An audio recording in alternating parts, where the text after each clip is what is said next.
Alhamdulillahirabbil alamin.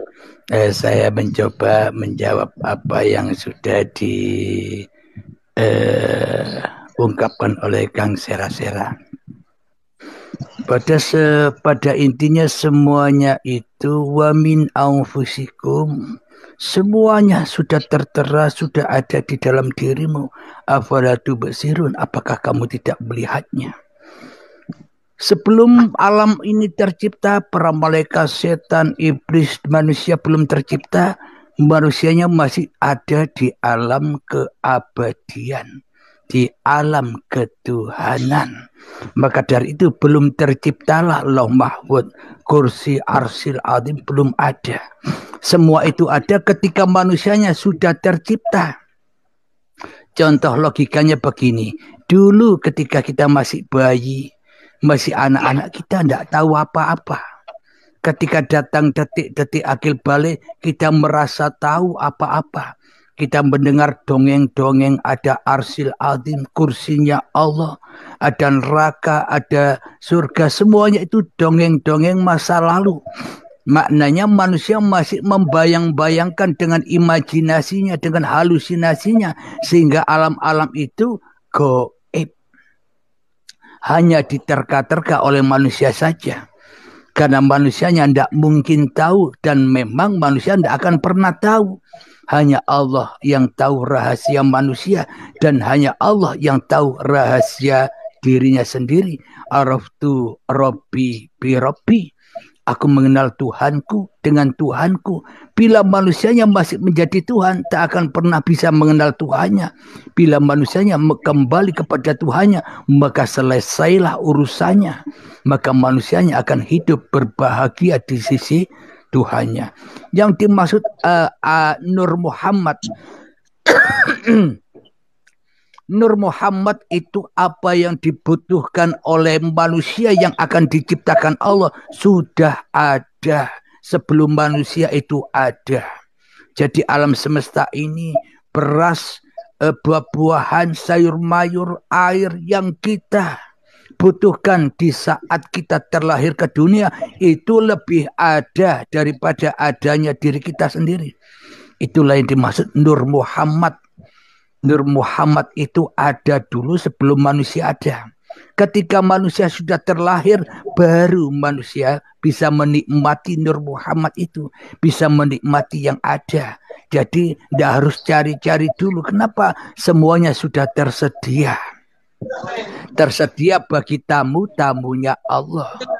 Al-hajjul mabruru laisa jazaun illal jannah.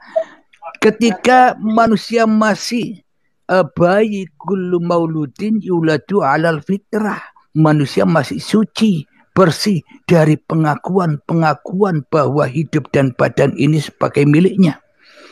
Inilah keindahan Nur Muhammad itu. Ketika Ahmad bila mim ahad, ketika manusia yang masih esa bersama Tuhannya. Akan tetapi ketika datang detik-detik akil balik tiba, ketika Adam dan Hawa yang ada di dalam setiap diri manusianya ingkar kepada Tuhannya, memakan pohon yang terlarang. Apa pohon itu? Pohon kehidupan. Buah badan ini dimakan, diaku-akui sebagai milik manusianya. Maka saat itulah kiamatlah kerajaan. Itulah yang dimaksud kiamat sugro. Kiamat kecil, hancur leburlah kekuasaan Allah terhadap diri manusianya. Kenapa? Karena manusianya jadi Tuhan bagi dirinya sendiri. Seolah-olah semua kekuasaan pindah beralih kepada manusianya. Dan seolah-olah Allah tidak bisa apa-apa. Allahnya goib. Katanya saja Allah ada, tapi realita di dalam dada kita selama ini Allahnya tidak ada. Yang ada hanya diri kita. Inilah yang disebut musuh-musuhnya Allah. Kita tidak sadar selama ini. Alhamdulillahirabbil alamin. Hanya segitu tanggapan saya terhadap apa yang diungkapkan Kang Mas Sera-Sera tadi. Monggo gantian yang lainnya.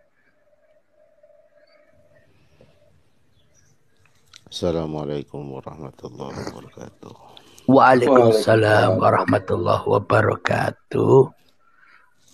Abah Haji. Menanggapi dari Nur Muhammad tadi, agar lebih sederhananya kita bisa memahami Nur Muhammad itu sebagai kezahiran. Jadi yang nampak dan yang bersifat zahir. Yang tidak nampak dan bersifat gaib tapi ada adalah ruh. Jadi bahasa ringkasnya kalau mau dipahami antara Nurzat dan Nur Muhammad, yaitu Allah ruhun, Muhammad jasadun.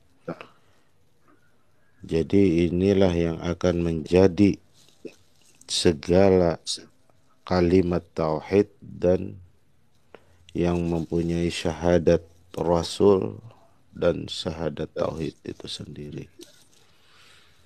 Makanya bernama Allah itu wal zahir dan wal batin. Jadi menerangkan atas kenyataan yang gaib dan kenyataan yang nyata. Seperti halnya kita dapat saksikan pada kenyataan pada diri ini. Man arafa nafsah faqad arafa rabbah. Barang siapa mengenal dirinya, maka dia mengenal Tuhan.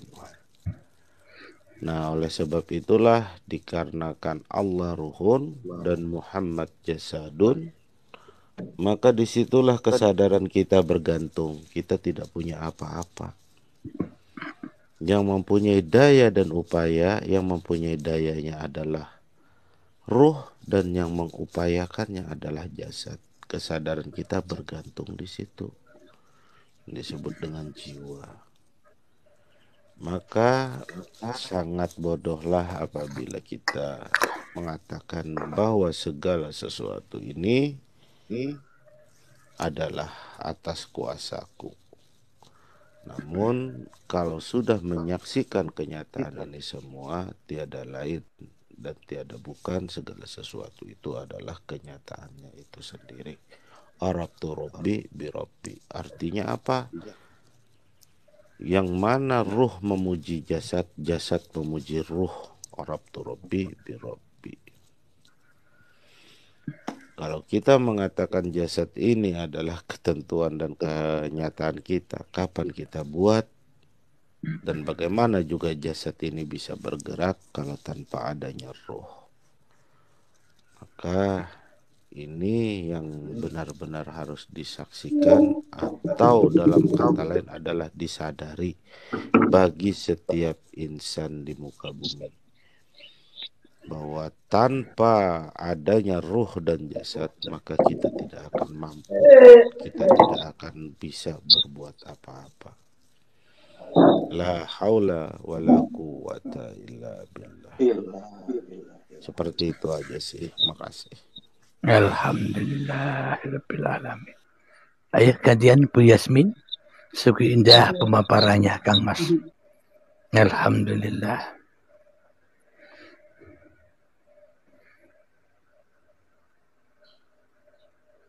Ini ada pertanyaan. Berarti ada dua unsur ini. Roh dan jasad. Ya, seperti itulah. Bukan dua unsur itu yang berbeda. Maka sama halnya dikatakan dikala kita mengatakan gini, Allah dan Muhammad. Seolah-olah di situ namanya ada dua. Sama dengan kita mengatakan zahir dan batin. Seolah-olah dua. Padahal zahir dan batin kemana zahir ya di situ batin. Di mana batin di situ zahir. Itulah Tidak ada Esa itu. terpisah. Dia yang awal, dia yang akhir.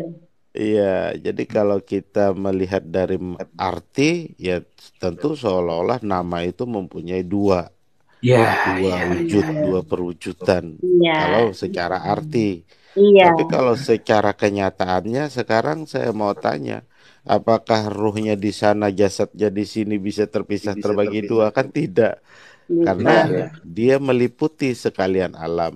Kan seperti itu.